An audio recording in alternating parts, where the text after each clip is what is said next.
อยากมาถามเรื่องนี้แหละพี่น้องเลยเนาะอันเจ้านี่ครับอันน้องของมี่นี่เป็นญาติพี่น้องกันแบบใดนี่พ่อแบบว่าพ่อเราตะกี้เป็นพ่อกับแม่คอยนี่แบบว่าพ่อของเขานั้นเอาแม่นะแม่เอาพัวสองแบบใดก่อน พ่อของไผแบบว่าพ่อของเรานั้นคือว่าแบบว่าเอาเมียทมิตรบ่โดยอันนี้กับบ่ได้อายเราแท้อันนี้เป็นอ้ายต่างแม่สิบ่ตั้งแม่ตั้งพ่อเด้โอ้แต่เราก็ฮักแพงสำนีคือว่าเมื่อชำเอาเกาเนี่ยนะเมื่อตาคือชึกเมียงเกี่ยวเมียงมาบากคนนี้มื้อมุปีมุปะสบายดีแม่สบายดีเราเว้าอายแต่อายลูกลุงลูกป้าเราเว้าอ๋อลูกป้าลูกลุงโดยแบบว่าอันพ่อน้องอันว่าของมี่นี่บ่เป็นลูกอ้ายลูกลุงครับอันว่าทั้งแม่บ่ทั้งแม่บ่ยังก็มาก่อนบากคนนี้แต่มื้อมุปีมุปะแม่มุปีมุปะเป็นพี่น้องทั้งพ่อเจ้าบ่หรือว่าทั้งแม่พ่อน้องของมี่นี่บ่แต่มวยนาปีมันนาเพื่อแต่เฮากี่แนมเอากี่เก่านาเพื่อทั้งพ่อแล้วเว้าโอ้ทั้งพ่อเห็นหลายคนก็ให้แบ่งกันได้แบ่งโอเคเอาจักทั้ง2 บีก็ได้อันนี้โตกล้วยมันสุกแล้วแหละตัดเมื่อเลยโตกล้วยที่แบบว่าวีที่ยังงามโอ้พี่น้องไงดีนี่อันนี้พ่อเล่าให้อ้ายนี่อันเดียวนี่ได้แล้วนี่พี่น้องไงเพราะว่าอ้ายอยู่จักสิเอาของไปฝากน้องเซอจักสิเอาหยังเอากล้วยนี่แหละนี่อันอยู่3 คนนึง3พ่อแม่ลูกอยู่เฮือนน้อยๆเนาะนี่เฮือนนั่นว่าครอบครัวน้อยนึงก็เอาซับนี่ก็ได้แล้วอันนั้นไว้ให้หมู่ให้คู่หลายคนเนาะ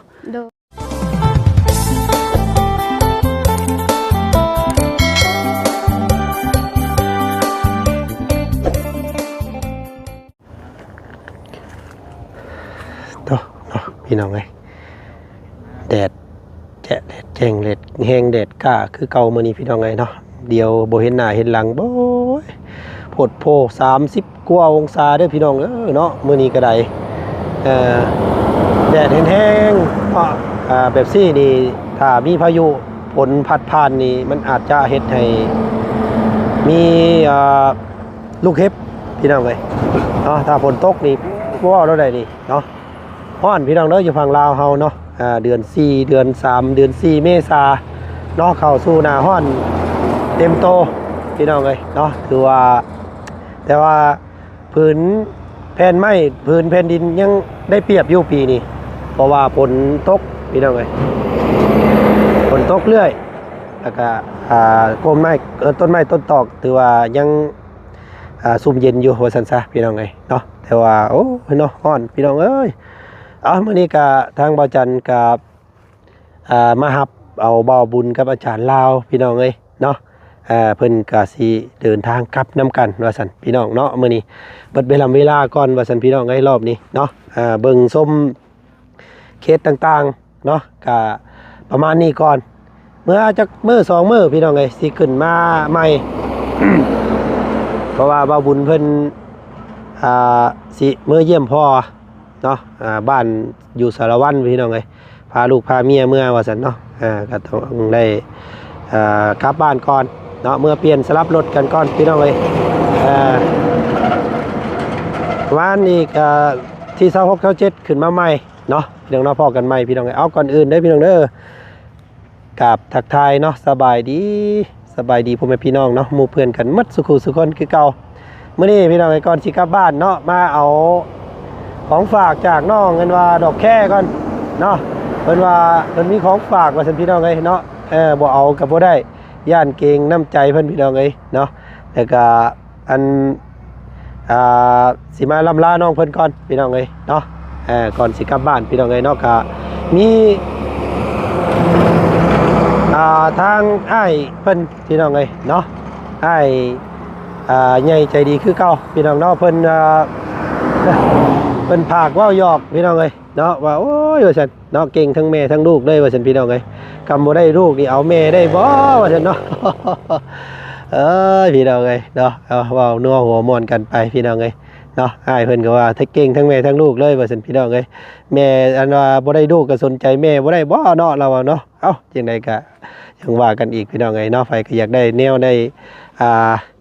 อ่าหักนำว่าซั่นซะคนขยันเนาะพี่น้องเนาะเอาเข้าไปเบิ่งน้ำน้องเพิ่นบรรยากาศตอนเที่ยงไปดีใจน้ำน้องเพิ่นเนาะเพิ่นได้รางวัลใหญ่จากทางงานว่าบ่าวบุญสารวัตรเพิ่นพี่น้องเอ้ยเนาะมีอย่างแน่มื้อนี้ไปเข้าไปเบิ่งเขาวส้มก่อนสิล่ำลาไปพี่น้องพี่น้องเอ้ยเนาะค่ะทางน้องเพิ่นกระมุกกระมุมอยู่กับพื้นกับดัวพี่น้องเอ้ยคือเก่าทางนี้แล้วบ่เพิ่นเบรกมาเนาะพี่น้องเนาะยันเจ็บปวดอยู่มื้อแรงนี่พี่น้องเอ้ยเจ็บหลังข้างเอวแท้ๆแล้วอันนี้เนาะสบายดีอีกรอบพี่น้องเอ้ยเนาะทางหลายคนนี่ได้มามื้อนี้ตั้งแต่เช้ามื้อนี้จักช่องเลยนี่ หลายแล้ว เกือบจะเบิดกูคนนี่ได้หนีเนาะ โดย กินข้าวแล้วบ่ ยัง เอ้าคือบ่กิน จังหน่อยก่อนกิน โอ้ยเป็นลมเป็นแรงเนี่ยพี่น้องเอ้ยเนาะคนไม่เมื่อยก็เพราะแห้งแล้วก็หลายคนมาหาอีกบาดนี้ยังบ่ทันกินข้าวอยู่นี่ยังกิน ซีนหมูไอเบาตูนเราเอามาให้ ยังอันเพิ่นเอามาให้อีกแล้วเนาะหรือว่ายังบ่ยาวอีกนะโอ้ยมันบ่เบิดแล้วบ่ว่า ขับว่าตูนเพิ่นมาให้พี่น้องไงเนาะเอาพี่นี่ก็ทักทายสบายดีทั้งน้องเพิ่นอีกรอบนึงบ่เอาก็บ่ได้น้องเพิ่นว่าอยากเอาให้พี่น้องไงเพิ่นว่าอยากเอาของฝากเนาะน้องเพิ่นได้ลั่นวาจาไว้ตั้งแต่เมื่อวานว่าซั่นพี่น้องไงเป็นความตั้งใจเพิ่นว่าอยากฝากมาให้น้องเงินเสื้อกับอันทางครูแพทย์เพิ่นเมื่อกินว่าซั่น เนาะทางแม่น้องเสื้อเพิ่นพี่น้องไงเนาะค่ะน้ำจิตน้ำใจจากน้องเพิ่นทางบ่จันครับว่าสิบ่เอาก็เกรงใจน้องเพิ่นอยากให้เนาะตัดมาแล้วบ่ โดยตัดแล้ว ไปแบกเอาเองเลย โดย ไกลบ่นี่ กับบ่ได้ไก่ปันได้ไอบ่ไหล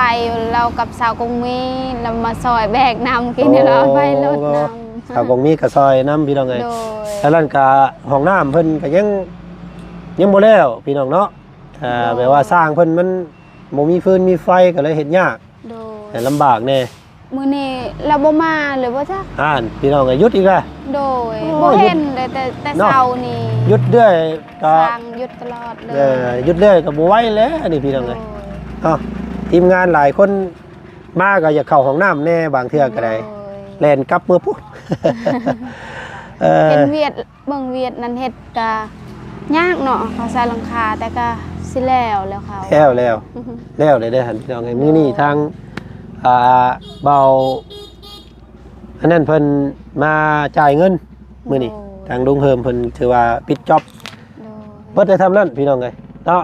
19 ล้านค่าสร้างได้แต่หลังคาเรื่องอันว่าต่อเติมทั้งลุมเลยจังว่ากันอีกนั่นเนาะดีใจน้ำน้องแต่งจริงเพิ่นพี่น้องไง ดีใจน้ำลาว ดีใจน้ำน้องกองมีได้ห้องน้ำเข้าน้ำกันนั่นแหละเด้อ โดย เนาะ ได้ อาบน้ำอาบ เข้ ทา แล้วเป็นเอ่ยน้องกัน แต่ว่าย่างบอลที่แบบว่าหลายคนเข้านั้นยาก ต้องเปลี่ยนคิวได้เนาะ โดยต้องพา เพราะว่าน้องของมีเพิ่นก็หลายคนเนาะ โดย น้องเดี้ยงน้องแดงจริงน้องนั่นว่าใจดีพี่น้องเอ้ยเนาะแล้วก็น้องของมีพ่อแม่อ้ายอีกเนาะ โดย โอ้หลายคนในเฮือนหลังนั้นพี่น้องเอ้ย หลายคนแล้วก็น้องนำ เนาะแต่ว่าเป็นเอ้ยน้องกันเนาะ โดยเป็นเอ่ยน้องเราเป็นลูกลุง วันนี้แหละอันทางว่าฉันอยากมาถามเรื่องนี้แหละพี่น้องเอ้ยเนาะอันเจ้านี่ครับอันว่าน้องของมีนี่เป็นญาติพี่น้องกันแบบใดนี่ พ่อแบบว่าพ่อเราแต่กีนเป็นพ่อกับแม่คอยนี่แบบว่าพ่อของเขานั้นเอาแม่นะแม่เอาพัวสอง แบบใดก่อน พ่อของไผ แบบว่าพ่อของเรานั้นคือว่าแบบว่าเอา เมียทมิตรบ่ โดยอันนี้กับบ่ได้อายเราแท้อันนี้เป็น เป็นอ้ายต่างแม่สิบ่ ตั้งแม่ตั้งพ่อเด้ โอ้ แต่เราก็ฮักแพงสำนี ถือว่าดีใจหลาย เอาไม่ยังบ่เข้าใจพี่น้องไง จะโอ้ใช่ แบบใด บางทำแม่เธอแบบนึง เอาอันเอิ้นแม่มาด้วยกันพี่น้องเอ้ย โดย น้องกันว่าของมีน้องกันว่า เนาะ ดอก เมื่อ แก้ ย เพิ่ กับ นว่า เกาแล้ว บ่เข้าใจอันใด น่ะ ไปเมื่อชำเอาเกาเนี่ยนะเมื่อตางคือชึก มียัง แกเมียง ยัง มา còn bạc còn nhi เออ bớt một pin bạc อ่ะสบายดีแม่ ได้ดี แล้วเว้าอ้ายแต่อ้ายลูกลุงลูกป้าแล้วเว้า อ๋อลูกป้าลูกลุง โดย อัน แบบ แบบว่าอันพ่อน้องอันว่าของมีนี่บ่ โดย เป็นลูกอ้ายลูกลุงกับอันว่าทั้งแม่บ่ ทางแม่บ่ ยังcỡ mà còn bạc còn nhi là bớt một pin bạc á เออ mẹ một pin bạc เป็นพี่น้องทั้งพ่อเจ้าบ่หรือว่าทั้งแม่ พ่อน้องก็มีนี่ thằng mẹ บ่แต่เมื่อนาปีมานาเพื่อแต่เฮากี่แนบเอากี่เกา là bạc ทางพ่อแล้วเว้า โอ้ทั้งพ่อ rồi เป็นพี่น้องกันเป็นลูกพี่ลูกน้องกันว่าซั่นซะเนาะ โดย ขออภัยเมื่อกี้นี่พี่น้องไอ้น้องเพิ่นก็ยังบ่ฮู้เรื่องมัน โดย ต้องเอาเดินแม่มาถามใหม่เนาะ แสดงว่าเป็นลูกป้าลูกลุงกันเนาะ โดย อืม แบบคือน้องคือกับเขาคงมีแบบนั้น แต่ว่ากันหักแพงกันเนาะมีหยังก็สู้กันกินนี่แหละเนาะ โดย ซอยเดือจุนเจือกันพี่น้องเอ้ยฮะเนาะโอ้ยแม่หลังจากลงคลิปมันมาหาตอนค่ำๆคืนเมื่อคืนนี่พี่น้องเอ้ยเนาะมีแต่ป้าลุงเพิ่นคอมเมนต์มาหลายเลยพี่น้องเอ้ยเนาะว่าโอ้ยว่าซั่นเนาะเห็นสภาพมืดมัวรถโอ้ยว่าซั่นเนาะอยากมีอันว่าพื้นไฟอันโซล่าร์เซลล์มาให้เด้ว่าซั่นพี่น้องเอ้ยเนาะ มันมืดเนาะแม่เนาะ rồi แม่ว่าจักปีก็อายุเจ้านะ đây chết chịu โอ้ยหอดบ่คือยังน้อย kham điลูกเอ้ย คือยังน้อยอยู่ ไปชงข้ามก็ยังน้อย บ่ยังแม่คือยังหนุ่มอยู่ เอาก็ยังน้อยเป็นเวียกแห้ง เออ เวียกชายเวียกผู้หญิง เฮ็ดไรเบิด มันแม่นี่เฮ็ด โอ้ ยังลูกก็ยังน้อย เออ เลี้ยงลูกโอ้จน เพราะว่า ตาย เลี้ยงผู้เดียวเนาะ โดย เพราะว่าตู้พ่อเพิ่นจากไปแล้วก็แม่เพิ่นรับหน้าที่แทนเลยพี่น้องเอ้ยนักได้เราก็ได้เลี้ยงจนใหญ่เนาะ โดย บ่แปลกใจดอกที่ว่าน้องมันดอกแค่เพิ่นน้องอันน่ะลาลาเพิ่นว่าบ่กล้าทิ่มแม่เนาะบ่กล้าพระแม่เพราะว่าแม่เราผูกพันกันแต่น้อยเนาะคำว่าผู้ใดไปอันกล้าพระพ่อพาแม่ไปเอาลูกเอาผัวทางอื่นนี่ก็ถือว่าโอ้พี่น้องเอ้ยเนาะนี่แหละคุณพ่อแม่บ่ได้ได้พี่น้องเนาะนี่แหละเฮ็ดให้ FC เพิ่นกินใจแล้วก็ฮักน้องอันว่าดาราเพิ่นพี่น้องเอ้ยเนาะแล้วก็อยากให้ทีมงานของพวกเฮาเนาะระดมช่วยกันว่าซั่นพี่น้องเนาะมีหยังอยากซอยน้องเพิ่นได้ก็ซอยว่าซั่นพี่น้องเอ้ยเพราะว่าน้องเพิ่นเป็นอันลูกกตัญญูต่อแม่เนาะซอยแม่เฮ็ดเวียกแล้วก็บ่ทิ่มแม่เพื่อไปเอาความสบายของตัวเองเนาะบ่ทิ่มว่าซั่นพี่น้องเอ้ยดีบ่แม่ลูกเจ้า thế เนาะแปลว่าซ้ำได้ความดีของเรานี่เราเฮ็ดกับแม่ถือว่าบ่มีหม่องติบ่ thế ดีเนาะ พี่น้องเอ้ยเคยบ่ให้กันเคยอยู่บ่ฮะเคยบ่แบบว่าให้เครียดแม่เคยบ่เคยแบบว่าเอ้ย ơi บ่เคยเนาะ โดย อืม พี่น้องเอ้ยมีได้เมื่อคืนนี่พี่น้องเอ้ยเนาะมีอ้ายท่านหนึงโอ้เพิ่นก็มีอายุพอสมควรแล้วแหละประมาณ60 70 ปีแต่ว่าเป็นFC ของน้องติดตามน้องเพิ่นมา เนาะ โอ้ว่าซั่นเนาะเห็น2แม่ลูกเพิ่นแหละสนใจเด้ว่าซั่นพี่น้องเอ้ยเนาะคำบ่ได้ลูกนี่สิได้เอาแม่เด้ว่าซั่น เพิ่นเว้าหยอกเด้อแม่เด้อเนาะเพิ่นเว้าหยอกคำบ่ได้ลูกนี่เอาแม่ก็ได้เนาะเพิ่นว่า บ่เอาไผบ่แม่เจ้าเท่าแหละเนาะมีบ่คนมักหลังจากพอเพิ่นเสียไปแล้วมีคนมามักอยู่บ่ มีคอยไม่ได้ตกปะลูกยันเขาเบียกเลี้ยงลูก ก็เลยบ่ได้เอาไผมาเลยเนาะ โดย ยันเขาบ่หักบ่แพงลูก ยันมาโลดยันพิษยันอย่างกันกับลูกกับเต้าไล่ลูกไล่เต้านี้สิเนาะ โ ก็เลยบ่เอามาซะเนาะ โดย อยู่กับลูก2คนก็มีความสุขแหละเนาะ โดย พี่น้องหายากได้เพราะว่าทางตู้พ่อเพิ่นก็จากไปนี่หลายปีเลยเนาะแต่ว่าเราก็ยังบ่เอาไปเข้ามาในชีวิตเลยเนาะเออ เอาอยู่กัน2คนก็มีความสุขแหละเนาะมีแต่ผู้ใหญ่บ้านนี้ถ้าอยู่น้ำลูกเคยเด้อ ได้ดูไปดูได้ดู ได้ดูเคย เนาะคือบ่ได้สิเอา ยังบ่ฮู้ ยังอันเนื้อคู่ยังบ่เกิดบ่ จ้า เอ้ย จัก พี่น้อง ไปสิมาอยู่นำเด้ ม เพื่อนให้เขาอยู่ก็บ่มีแต่ก็อยู่บ่ได้ อืม ก็เว้ามีก็มีเว้าบ่มีก็บ่มี อ๋อซ้ำว่าบ่มีเนาะ โดย เพราะว่า สำหรับนี้แล้ว เฮือนหลังนี้เนี่ยคำว่าน้องเพิ่นเอาผัวนี่น้องเพิ่นก็ต้องได้ออกเฮือนต่างเนาะ โดย อันนี้ก็สิเป็นของเฮือนแม่พี่น้องไงครับดินดอนก็นี่ได้สุดตัวนี้ได้พี่น้องไงเนาะ โดย แต่ว่าคำสิปรับอีกดีก็สิได้อยู่อีกหลังนึงอยู่นี่เนาะคำผู้ใดสิมาสร้างมาสากับน้องเพิ่นก็ปลูกเฮือนหลังใหม่ให้น้องเพิ่นเด้อ อยู่ร่วมกันบ่ได้เด้อพี่น้องไงเนาะอยู่ทางนี้เพิ่นถือเนาะแม่กับบรรดาลูกอยู่กันน้ำกันบ่ได้ แต่ว่าสามารถอยู่ใกล้กันได้เนาะแต่ว่าต้องอยู่คนละหลังพี่น้องไงเอาเรื่องกันลูกเรื่องผัวจังว่ากันดอกคาดสิได้มันหนักสิบินมาขึ้นลูกเจ้าเนาะแม่เนาะ บ่ได้ยินบ่คำเพิ่นเว้าพี่น้องเอ้ยเสียงก็หากะมาหน่อยนึงโอ้ยเอ้าซั่นอันมื้อนี้บ่สิมาล่ำลากลับบ้านก่อนแม่มื้อนี้เนาะอันบ่มีหยังมาต้อนอีกคือเก่ามื้อนี้มีอันถ่ายน้องเพิ่นแล้วก็เฮ็ดให้ FC เพิ่นเบิ่งส้มหลาย โดย เฮ็ดให้วันจันทร์ได้เงินบัดนี้เนาะได้เงินจาก FC เพิ่นเบิ่งนี่แหละพี่น้องเอ้ยก็เลยโอ้ยซื้ออันของไปต้อนน้องเพิ่นก่อนเป็นมีเด้อมื้อนี้เนาะเอาพี่น้องเอ้ย ขอบใจเด้อ เนาะ ให้ FC เพิ่นติดตามหลายๆเด้อ โดย ได้เงินหลายเดี๋ยวว่าจันสิซื้อแนวแซ่บๆกว่ามีมาให้อีกบัดแหละ แล้วขอให้เบาจันเมื่อหอนเทือนเด้อสุขภาพแข็งแรงไปตามทางขอให้รอดปลอดภัย เด้อเนาะเอาพี่น้องกัน ใครแหละดู ขอบใจเด้อเนาะพี่น้องเนาะโอ้ยพี่น้องไงเนาะทางตัวแม่เพิ่นก็ว่า70ปีแต่ว่ายังหนุ่มยังน้อยอยู่พี่น้องไงเนาะเราก็ยัง หนุ่ม ยังงาม รีบกันยังน อื ม มยังงามอยู่เนาะ โดย แม่นี่คนบ้านใดซะแม่เจ้า ไปเก่าบันพิยุทธ โอ้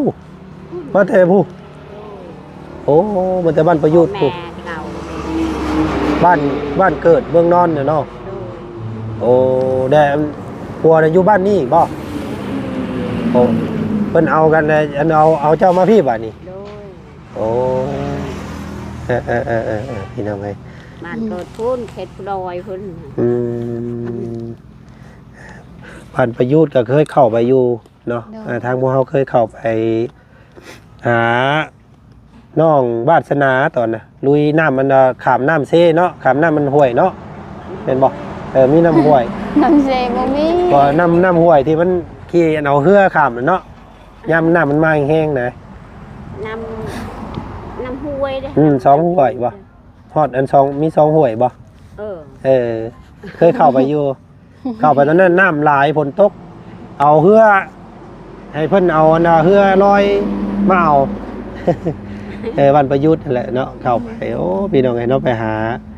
น้องคนหนึงอยู่บ้านน่ะก็บ่ได้เข้าไปเลยมีโอกาสอีกก่อนสิพาพี่พี่น้องเข้าไปเบิ่งทั้งนั้นอีกเนาะเอ้าซะอันป้าสวัสดีทั้งบ่จันสิขอตัวลาก่อนอันไสอันกล้วยเด้ พุ่น เดี๋ยวป้าไปขึ้นนอกนั้นพุ่นบ่ โดย พากันไปเบิ่งยบสิเอาให้จักเครือเด้พี่น้องไงเนาะ โอเคแม่เมื่อป้าได้แม่เด้ออย่าดีมีแห้งเด้อเนาะละนายเบิ่น อ๋อคนจนเบิดเด้อพี่น้องไงนอกประเทศโอ้บ่มีหยังมาต้อนน้องเพิ่นนี่ก็เดือมีอยู่น้ำรถแก๊สหนึงพี่น้องเอ้ยเนาะเดี๋ยวมีแก๊สหนึงก็ได้ให้น้องเพิ่นเนาะอาจจะบ่ได้เห็นบ่จันเข้ามาหาน้องเพิ่นประมาณมื้อ2มื้อเด้อ โดย นะโอ้มื้อนี้คือว่ามีมีโชคกว่ามื้อนี้มีความโชคดีกว่ามื้อนี้โชคใหญ่บ่ โชคใหญ่แล้วก็ดีใจหลายแล้วก็น้ำตาไหลนำ ทางบ่าวบุญสารวัตรเพิ่น โดย เนาะ โอ้เพิ่นมอบอันมอบหยังมื้อนี้ งอกเงิน โอ้พี่น้องเอ้ยเนาะจากพ่อหยังซื้อเพิ่น บ่พอ ลืมนั่นแหละ พ่อบุญทง โดยพอบุญทง พ่อบุญทงเพิ่นพี่น้องเอ้ย โด เอาซอย ขบใจเราหลาย เอ้ย ๆจนจักชื่ออวยพรเราบ่เป็นเลยดีใจแฮง เนาะดีใจ โดยจนให้แบบว่าให้เราสุขภาพแข็งแรง อืมมันให้ยืนเนาะ โดยให้บ้านให้ยืน ปราศ เรา จาก เฮ็ดแบบว่าเราช่วยเหลือน้องหรือว่าช่วยเหลือทางผู้อื่น เราใจดีแฮง บ่ได้ซอยเจ้าได้หลายครอบครัวทางพ่อเพิ่นซอยมาพี่น้องเอ้ย เราใจ เนาะ ดี ใจดีแฮงเนาะใจดีใจบุญแฮงมื้อนี้ก็เพิ่นเห็นน้องเป็นคนรู้เนาะ โดย คนขยันพี่น้องเพิ่นก็เลยมอบรางวัลคนขยันให้เนาะ โดย กล้วยอยู่ไสละบาทนี่พี่น้อง อยู่ เอ้ย พุ่น เนาะโอเคไปอ๋อกล้วยไผซะนี่กินข้าวป่ะโอ้ยพี่น้องกล้วยอันนี้ก็สุกเบิดแล้วนี่เนาะสิได้ทิ่มซื่อๆเด้อนี่ลุงเจ้าคือบ่เฮ็ดอันนั้นอันกล้วยสาบกล้วยหยังนั่นพี่น้องเอ้ยพี่คนก็ได้บาแวะทักทายเพิ่นก่อนโอ้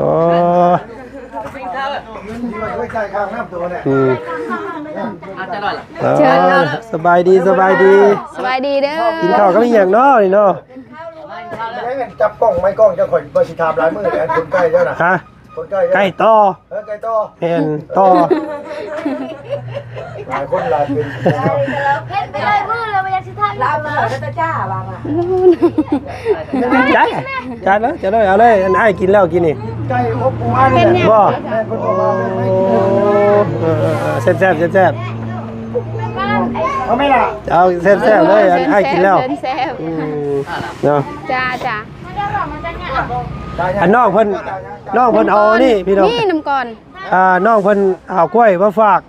นะเพิ่นบ่มีหยังฝากว่าซั่นฮะ น้ำก่อนอยู่ ก่อนอยู่เพื่อนพุ่น บ่เพิ่งหาย ใช่ครับ แช่โทรศัพท์ เอากินข้าวซะซะเนาะเดี๋ยว กันบ่เห็น ก่ อยู่ เด้อ กรมคามทำแม่เลยก็ได้เด้อยานแม่เอาไว้ยานขี้ฝุ่นเขา ใส่เพิ่นจะเอาของฝากนะพี่น้องเอ้ยเนาะอ๋อตัวอันให้อันอ้ายจักอันจักเครืออันนี้กันหลายคนก็ให้แบ่งกัน แบ่ง เอง โอเคเอาจักกัน2 บีก็ได้ อันนี้โตกล้วยมันสุกแล้วแหละ ตัดเอามื่อเลยโตกล้วยที่แบบว่าวีที่ยังงาม โอ้พี่น้องเอ้ยดีนี่อันนี้พอแล้วให้อ้ายนี่อันเดียวนี่ได้แล้วนี่พี่น้องเอ้ยเพราะว่าอ้ายอยู่ โดยจักสิเอาของไปฝากน้องเซอจักสิเอาหยัง เอากล้วยนี่แหละ นี่อันอยู่3คนนึง3พ่อแม่ลูกอยู่เฮือนน้อย โดย ๆเนาะนี่เฮือนนั่นว่าครอบครัวน้อยนึงเนาะเอาซับนี้ก็ได้แล้ว โดย อันนั้นไว้ให้หมู่ให้คู่หลายคนเนาะ โดย พี่น้องเอ้ยเอาเครือเดียวพอเด้อบ่เอาหลายเด้อ เอาพี่น้องไอ้ทั้งเขาเบาลาวเบาบุญเพิ่นมันยังไปโดดคลิปอยู่เนาะเอาตัวนี้ก็ได้เนาะอันไปเนาะเอาแบกขึ้นรถให้อ้ายเนี่ยอันนี้เอาไว้ให้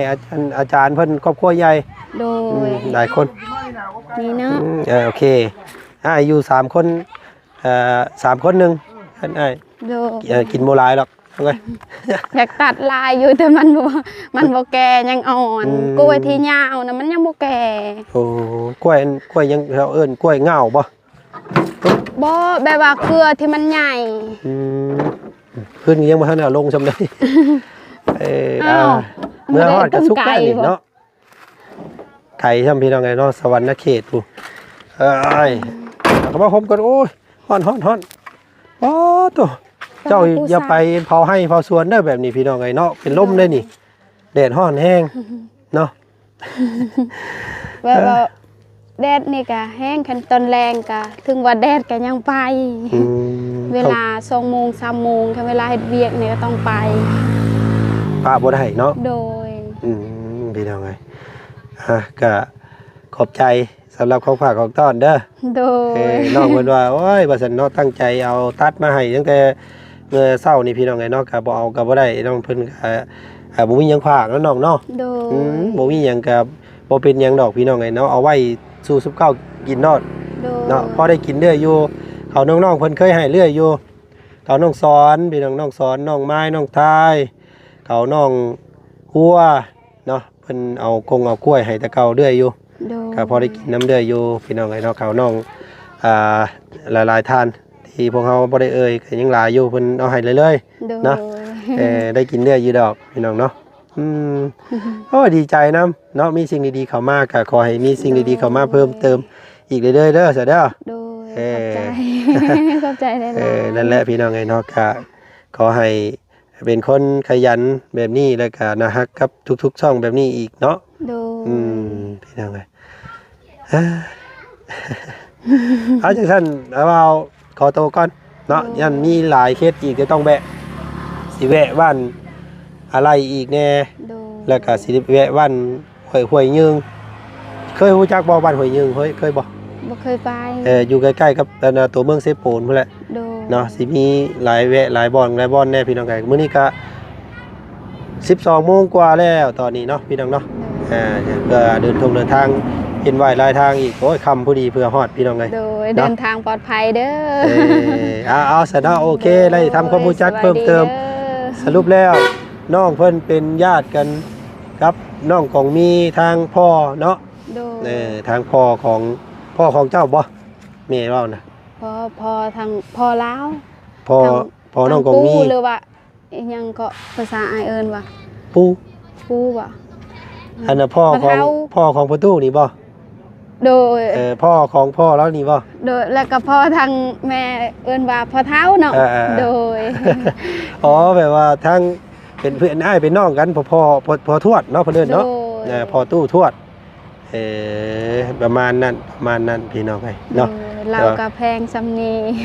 ม ไผเว้าเราบ่ดีถือว่าสำหรับน้องถือว่าเราดีแฮงเราเวลาเจ็บไข้หยังถือเราบ่มีเงินอีหยังเรามาซอยก็ดีใจแล้วแบบว่าเบิ่งแยงนํกัน เราก็บ่มีคือกันลูกหลานเราก็หลาย แม่นแล้วพี่น้องไง โด เนาะ ย ส่วนแบ่งดินแบ่งดอนแบ่งที่อยู่อาศัยให้ทำนี่ก็ดีใจเลยเนาะน้องเนาะ โดย เอาซะโอเคสำหรับนี่อ้ายขอตัวกันเด้อน้องเด้อ โดย สบายดี สบายดี ไปพี่น้องไงเนาะโอเคไปให้น้องเพิ่นหากินข้าวซะอย่าเป็นลมเด้อต่อเมื่อจะเริ่าลืมกินข้าวเด้อกินข้าวก่อนเด้อ เอาพี่น้องเลยเนาะกะทางบ่จันทร์ขอตัวก่อนเนาะถ้าอาจารย์เล่ามาเดี๋ยวทางบ่จันทร์ก็สิได้เคลื่อนย้ายทางนำรถที่เมื่อให้เว้าบุญเพิ่นกันพี่น้องไงเนาะเบิ่งเด้อรถหลายครับเด้อพี่น้องเอ้ยเอาขอบใจน้องเพิ่นหลายๆพี่น้องเนาะสำหรับคลิปนี้ทางบ่จันทร์ขอตัวก่อนเนาะของฝากของต้อนจากน้องสีหลอกแค่พี่น้องเลยเนาะเอาสบายดีสวัสดีเด้อ